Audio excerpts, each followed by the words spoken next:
Hello everyone, Desiree here, and welcome back to Notes on the YouTube channel. Now, this video is going to be a compilation of my March reads under the topic of All About the Girls. That's GIRLS, GURLS, and GYALS.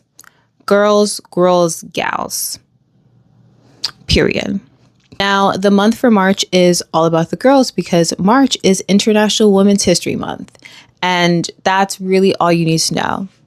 That's really all there is to it. We are reading about the girls, by the girls, for the girls. Okay, starting with Sunburn by Chloe Michelle Howarth. Now, this one held a special place in my heart because one of my all-time favorite shows is Derry Girls, which takes place in Ireland. And I love the accents. I love the accents. I love the slang. And so when I started reading this and I was like, oh my gosh, wait, I know this slang. I know this terminology. Okay. When someone says he's an absolute ride, look that up. Look that up, figure out what that means. But no, I absolutely love Derry Girls. And so Sunburn felt like a really nice adjacent to it. Now, Sunburn is focused on a main character named Lucy, who is coming to terms with the fact that she's gay. And if you've watched Derry Girls, you know that there's a character named Claire who is going through something similar, coming out to her friends while in high school in a small town in Ireland as well. So I loved drawing those parallels, and that made me even more engaged in the story. And Sunburn takes place during the 1990s in a small town in Northern Ireland, not very progressive, openly very homophobic. She's terrified to come out and tell the world and tell her friends, her girls, her family that she is in love with her best friend, Susanna O'Shea, which, oh my gosh, if you watch Derry Girls and you know what the Joyce, formerly O'Shea, come on, you guys. For all of those reasons, and the fact that I find Lucy's story very heartbreaking and also very compelling. And I love that in the end, even though it makes her lose almost all of her family to it, she's able to come out and fully be herself and go back to the girl that she fell in love with in high school. And I found the journey to that self-acceptance basically revolutionary, especially in the time period of the 1990s in such a small town where she grew up. Then we have Dream Count by Chimamanda Ngozi Adichie. I do have Americana on my shelf. It is one of my favorite all-time books, and I'm sure lots of people's favorite all-time books. And I love Miss Adichie's writing. I love her work. And so I was not surprised. When I devoured Dream Count. Are you kidding me? That book, there's something in there. It's greatness. So Dream Count follows the story of 4 women, but mainly Chimamanda, as she is reflecting during the COVID-19 pandemic on the life that she's lived and the loves that she's had in her life, the men that she's had in her life. Have any of them really known her? And should this be the end? Should we all perish in this global pandemic? Has she ever been known by anybody? Has anybody actually studied her? And has she ever felt like the person that she's romantically involved with truly understands who she is the way that she does? Which is a great question and also scary to think. And it took me back to that time, too, of complete uncertainty during the COVID-19 pandemic. But it also made me have a lot of thoughts, too, about how much we let people, our partners, our romantic partners, into our lives and into our thoughts, into how we truly feel. I think it's really easy, like the women in this book, it's really easy within our female friendships to do that. It's really easy to see each other, spill out our guts to each other without fear of judgment, without fear of somebody turning away. And it could be difficult to do that with the opposite sex, but with a romantic partner in general. And how do you get what you're giving back? You, especially if you are somebody who, when you're with somebody, you are seeking to fully understand them. You are seeking to fully know them as close as you could possibly get to knowing a person. And what happens when that's not reflected back to you? And for Chimamanda, she overcompensates, right? She has this previous boyfriend named Darnell, who honestly was giving her nothing. But she kept filling in the blanks. She kept asking the questions. She kept planning the trip. She kept, putting his disrespect and his little quips and things like that to the side and just continuing to push through. Because even though it wasn't what she wanted, even though he was giving her 5% and she was giving 110, she still wanted to be chosen. She still wanted to be married and do all these things. And she has the aunties and the family in the ear, like, when are you getting married? When are you going to have children? Da, da, da. And I think a lot of times as women too, we put those things to the side. Well, it's been X amount of years. So much time has been spent. Breaking up or ending this feels like a waste of time, right? For some people. And that's that fear, right? And Chimamaka talks I think her friends see that fear, but they also see that he is not it. He's not enough, not for her. And so there's that back and forth, right? But so it's Chimamaka, we have Omeglor, we have Kadiatu, and we have Zipporah. So each of them are reminiscing during this time on their own past relationships. Do they want a family? Do they want kids? How can they try to convince their aunties and their family members that they do feel fulfilled without these things? Because not all women want those things, and that's okay. And I absolutely loved it. I loved it. I devoured it, ate it down. Just read that book. Please read Dream Count. And also read Sunburn. I was going to say read Sunburn for something fun, but it's really not. There is actually a whole area. Spoiler alert. Okay. There is actually a time where Lucy's mom walks in on her and Susanna, gets really tense in the house, and Lucy's mom proceeds to not feed her. I'm not sure what I can say on YouTube, but yeah. So 2 different types for the girls. Choose your adventure there. But thank you so much for joining me for our March compilation. So excited, so happy that you're here, and happy reading. And I will see you next time. Okay, bye. Hey, hello everyone, Desiree here, and welcome back to Notes On. As you can tell, we have a brand new background. It's going on about 5 p.m. here in New York City, and so the sun is starting to set. So my room where I typically film in front of a bookcase, it's too dark. So this is the light. So we're actually in front of my degrees, and we're in front of my sewing studio area in the living room. So a little glimpse into this other part of my life on what I do on the opposite side of the internet. But this is where the light was the best. And so we're here. So welcome back. And, new background unlocked. Today on Notes On, we are reviewing Sunburn by Chloe Michelle Howarth. Now, I have to stay true to what I started, which is kind of sort of as close as I can matching the cover. I actually designed this print a few years ago. It was in collaboration with a local cycling apparel brand. So I feel like it fit perfectly. So Sunburn is the coming of age story about our main character named Lucy. Now, Lucy is from a small town named Crossmore in Northern Ireland, and she has a very tight-knit relationship with a group of girls in her school. Now, they're in high school. They talk a lot about boys and the Debs, which are kind of like prom for them, and who they're going to be set up with. They gossip about the other girls in the school a lot, who's pregnant, who's sleeping with who, yada, yada. It's very gossip heavy, and it's also very surface level. But this is something that is comforting to Lucy, because while everyone's talking about who's dating who and which boy is cuter than which boy, she is falling for one of her best friends named Susanna, who's also part of the group.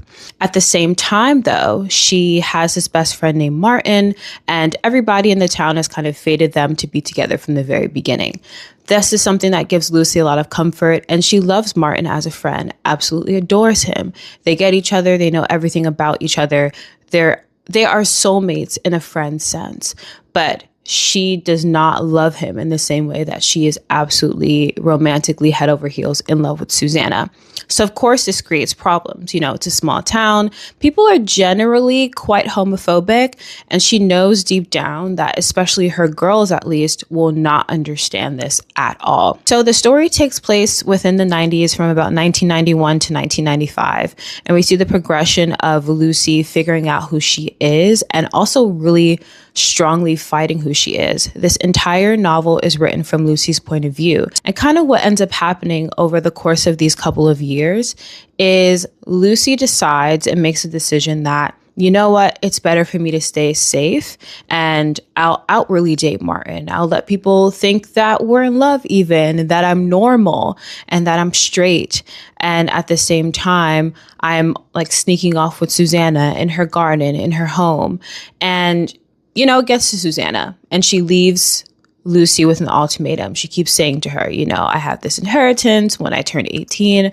Let's just leave Crossmoor. Let's go out, you know, like, let's go to the city. Let's go to Dublin. Let's go to London. Like, wherever we can really be ourselves, let's do that. Like, I don't want to be a secret. I don't want to be here, like, sneaking around, you know, while you're pretending to be in love with Martin and all. So in Sunburn, we go from, you know, her junior year, her figuring out her love for Susanna, her and Susanna forming a romantic relationship, Lucy trying to appear, you know, straight and quote unquote normal, as she says, by dating Martin outwardly, but still seeing Susanna.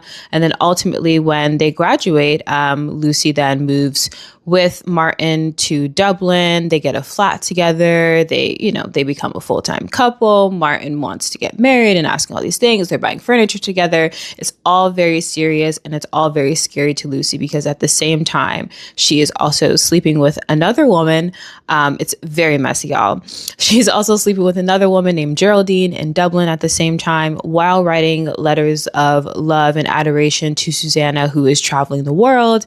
And Martin is almost none the wiser. And then to the end, about, 10, 15 pages left of the novel, we then find out that Martin, going looking for cigarettes, has found the area in the drawer where Lucy has kept all of the letters, all of the correspondence between her and Susanna. And we don't know how much he's read, but we know that he's read enough that he really fully understands who he was in Lucy's life. But I honestly believe he really, truly loved Lucy. He adored her, and that absolutely broke his heart. And so at the end, we see her actually going back to Crossmoor. She leaves one last letter for Susanna, and they reconnect because lo and behold, actually Susanna is back in Crossmoor as well. So it's a journey. It's a journey, y'all. But the question that I was ruminating on for our discussion and also on my Substack is, what's love got to do with it? Because y'all, at the end of the day, there were two other people involved in Lucy's tumultuous coming out that I really felt for. I honestly, truly felt for. Chloe, I really felt for that man. I felt for Martin and I felt for Susanna in their own ways. And I know that Lucy really, really struggled, and she was very self-aware. She knew what she was doing. She knew the pain that she was causing Martin. Her heart breaks when she's, lying to Martin and, holding his hand and kissing him and giving him all of this hope. And we also see and hear her thoughts of constantly of Susanna, of thinking of Susanna, of comparing him to Susanna day in and day out. And then we hear her thoughts, as she's talking to Susanna. Susanna's like, we should just leave. We should do this. I'm not going to wait forever. It pulls her literally in half in two completely different directions because she knows how conditional her mother's love for her is. She knows how conditional her family, the girls, if she chooses the path of Susanna, if she chooses the path of like real, actual love, she will be left. The both of them actually will be left completely kind of to themselves. And her living as herself would mean the end of how she has built up Crossmoor in her mind. It is no longer a safety net. Nowhere is really safe because she doesn't really know where to land. It would just be her and Susanna literally traveling the world, living as their full selves. And to Susanna, that's exciting. And to Lucy, it's like a death sentence. As much as she absolutely loves Susanna, it's scary as hell for her to do that. And then I feel for Martin, who has probably loved Lucy like their entire childhood and most of their lives, and him being so excited to move into that flat together and do the adult things and save up for furniture and live in a small place together and have the same group of friends and have that camaraderie of like young adulthood. And I firmly believe that Martin wanted that so badly with Lucy. And reading those letters in the drawer and seeing how he was used because Lucy was too afraid to confront who she truly was. And she expects him to hate her. And honestly, he has a very, very calm reaction to it because, again, I do truly believe at the end of the day that he loved Lucy no matter what. But that fear that he wouldn't, that fear that nobody but Susanna would love and understand her has literally shattered her relationship with him. It has shattered her relationship with Susanna. It's going to take time for all of that to come back together. All that to say, life is too short, be gay today. You know, I support you. I do. So I wrote about that back and forth, that push and pull on my Substack. Let me know what you think. And thank you so much for joining me for our March topic, which is all about the girls. It's girls like GIRLS, but it's also GURLS, but it's also GYALS. You know, girls, gals. And happy International Women's History Month. This is amazing. I love it. And so I will see you next time for our next read on the topic. Let me know in the comment section below what you think about this novel. Have you read it? What do you think about my review? Tell me all the things. So yes, thank you so much for joining me, and I will see you next time. Okay, bye. Hello, everyone. Desiree here, and welcome back to Notes On. Today on Notes On, we are going to be reviewing Dream Count by Chimamanda Ngozi Adichie.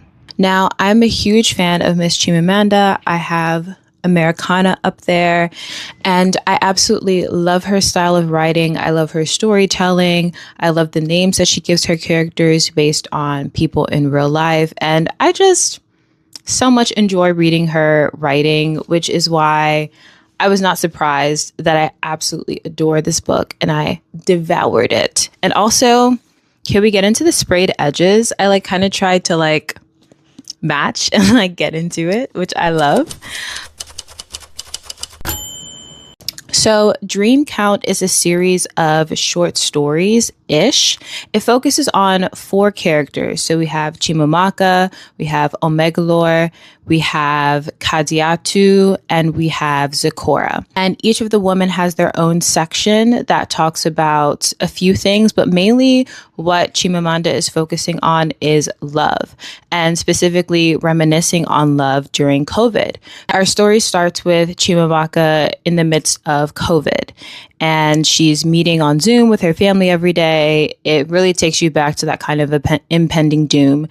No one really knows what's happening. It's like the virus just kind of keeps getting closer and closer to wherever you are in the world. And she's pondering, have I ever really been known by the people, by the men specifically that I loved?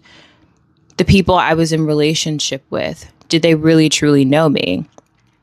And it's difficult for her as well because her parents seem to be completely in sync. 2 people in love. Her father adoring her mother, adoring all of her quirks and her bouts of negativity from time to time, and her airiness. And her father loves all of that about her. And they're so in sync. They know exactly what each other wants. They really know each other. And Chimamaka is like, look, there's a global pandemic going on right now. Are we all about to die? And have I ever really truly been known by any of the men that I've pursued or been in a relationship or felt like I loved in any way, shape, or form? Have they really known me? Have I really truly been discovered and explored? Good question. We also have Omegalore, who is in banking in Nigeria. We have a section on her about her relationship with men, that she doesn't really want to be married, that she doesn't want kids, but she has women in her life, her mom, her aunties, questioning, how can you really be happy without a man in your life, without a husband? And so she goes back, she's recounting her past relationships, men that she felt like she really could have been in love with, and maybe it could have been something more. Maybe they were too different, or maybe she was too headstrong. And she's always been told by people, her friends especially, that she is like a man. So it's hard for other men to get close to her. And then we have Zecora, who's a lawyer who fell in love with a man, got pregnant, and he just completely ghosted her and their child, like wouldn't answer any text messages, phone calls. And towards the end of the book, their son is now 5 years old, and he still has no idea, or is choosing to have no idea. And they still haven't told his parents that, this child exists. And then we have Kadiatu, who is Chimamaka's aide, also becomes like a family friend. They meet while Kadiatu is working at a really nice upscale hotel as a cleaning woman, and she becomes enraptured in Chimamaka's family, and Chimamaka treats her as like a sister. And unfortunately, Kadiatu is sexually assaulted while she's on the job, and Chimamaka is working really hard to making sure that she gets a fair trial, that she's taken care of, that, this wealthy white man that assaults her is not going to get away with it. And so Dream Count goes through each 4 of these women's lives, reflects on their past relationships with men, reflects on how they were raised, their relationships with their fathers that ultimately affect the men in their lives that they choose to be romantically partnered with. And so Dream Count is kind of like a play on words for body count, which I thought was really clever of her to do. So with all that being said, I absolutely recommend this book. But let's get into the question and what I'm kind of ruminating on my Substack review, which is, what about your girls?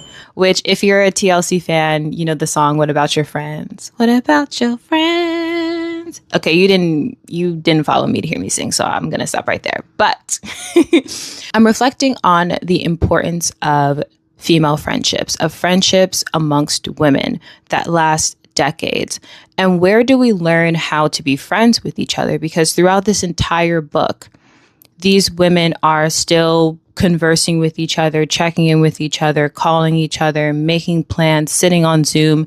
They are continuing to foster their relationships with each other and pour into one another. Even if there's moments of tension, even if maybe they're sort of kind of in a fight, they continue to talk through it. They continue to communicate with each other.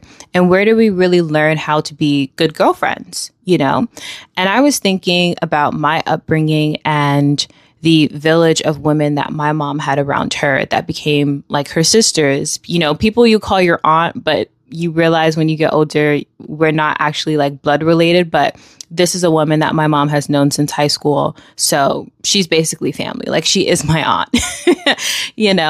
and sort of how for a lot of us, our first introduction to how to be a good friend and how to be there for other women are watching the relationships that our moms have with other women, or our grandmothers, or any of the women in our lives, and how they show up for each other and how they are of help to each other, how they're honest with each other, and they hold each other accountable.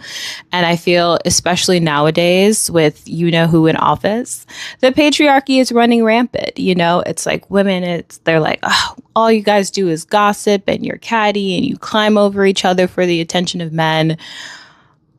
I'm sure for some people that may be true, but in a lot of ways, that's not something that I have experienced, and that's not something that I know a lot of women have experienced. And a lot of women have had, maybe 1 or 2 good girlfriends, or even a group of good girlfriends from other parts of their life, that when they say like, you guys are catty, or you guys, you get into fights, or you do these things, it's like, because we see each other, we know each other, and we are able to look each other in the eye and be like, girl, this is not you.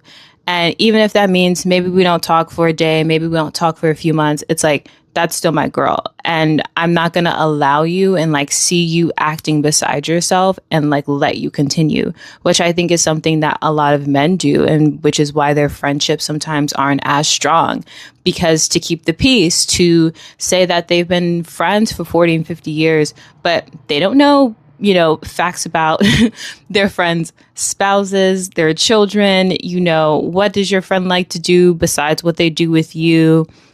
It can be very surface level.